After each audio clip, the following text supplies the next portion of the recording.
জাহরি নামাজে ইমাম সূরা ফাতিহা পাঠের পর মুসল্লি যেন পাঠ করতে পারে সেজন্য সময় না দিলে বা কম সময় দিলে মুসল্লি কিভাবে সূরা ফাতিহা পাঠ করবে। যেসব সালাতে ইমাম প্রকাশ্যে কেরাত পড়েন যেমন মাগরিব, এশা এবং ফজর, সে সমস্ত সালাতগুলোতে মুসল্লি ইমাম সাহেবের কেরাত শ্রবণ করবেন, পাঠ করতে যাবেন না। এটাই হলো আপনার সবচেয়ে বিশুদ্ধতম মত এবং এই মতটি অধিকতর নিরাপদ। এর কারণ হলো যে ইমাম যখন উচ্চস্বরে কেরাত পড়বেন তার পেছনে আপনি কখন কেরাত পড়তে যাবেন?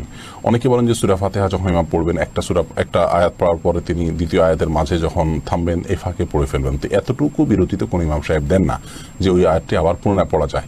যখন কোরআন পাঠ করা তখন তো আমাদেরকে শুনতে হবে।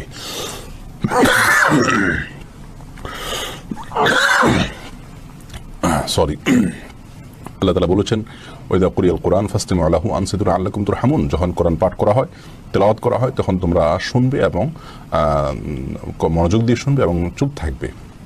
তাহলে আল্লাহ চুপও থাকতে বলছেন, আবার শুনতেও বলেছেন। তাহলে উচ্চস্বরে যখন ইমাম সাহেব কেরাত পড়ছেন আপনি শুনতে পাচ্ছেন, তাহলে আপনাকে শুনতে হবে মনোযোগ দিয়ে, এবং আবার আপনি কিছু পড়তেও পারবেন না। যখন থামবে পরবর্তী আয়াতের মাঝে, এখানে তো এত অল্প সময়ের জন্য থামেন যে এর মধ্যেও আয়াতটি পড়ে শেষ করা যায় না। আর যদি পড়তে যান তাহলে হুলস্থুল করে পড়তে হবে। অনেকে বলেন যে সূরা ফাতিহা ইমাম শেষ করার পর অন্য সূরা মেলানোর আগে এই ফাঁকে পড়ে ফেলবেন। এটাও যৌক্তিক কোনো কথা নয়, কারণ সূরা ফাতিহার পরে আর সূরা মেলানোর আগে এখানে তো খুব লম্বা গ্যাপ দেওয়া হয় না যে সূরা ফাতিহা পুরোটা পড়া যেতে পারে। অনেকে বলেন যে ইমাম সাহেবের উচিত সময় দেওয়া, এবং অনেক মসজিদে দেনও, বিশেষ করে সৌদি আরবে দেখা যায়।